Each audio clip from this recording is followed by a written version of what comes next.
C'est un projet qui est attendu depuis plusieurs années par les intéressés. Les pongistes et les gymnastes saint-quentinois auront bientôt leur salle dédiée.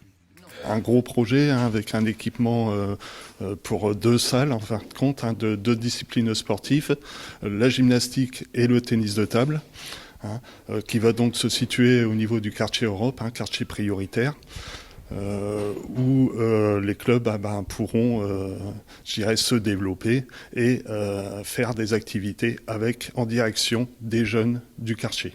Le premier point à faire très attention, c'est ce que la ville nous demande, nous, services, c'est qu'il y ait une très grosse concertation avec les utilisateurs.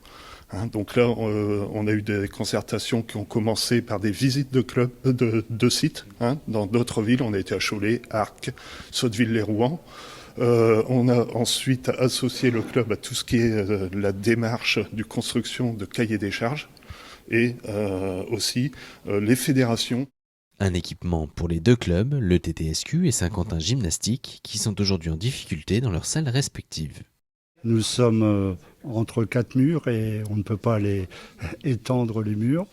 Ensuite, nous avons un problème de hauteur, de plafond, et la Fédération française de tennis de table nous a demandé plusieurs fois de modifier.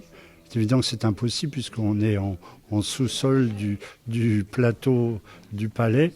Et donc, depuis plusieurs saisons, nous sommes en sursis.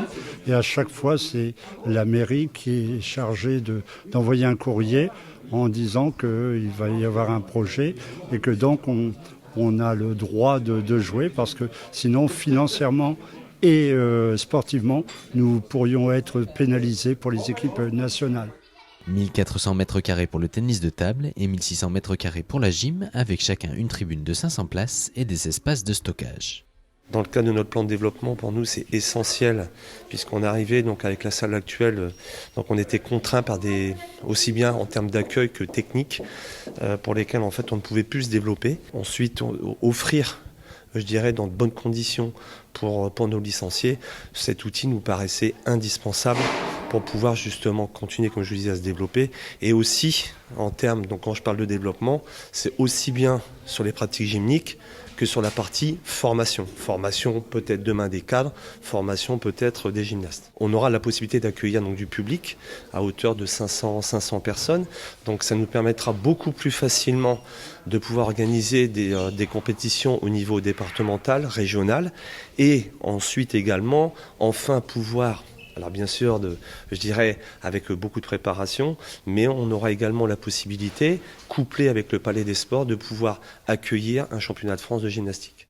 De nouveaux équipements qui devraient rapidement fédérer et peut-être même accueillir certaines délégations étrangères pour les JO de 2024.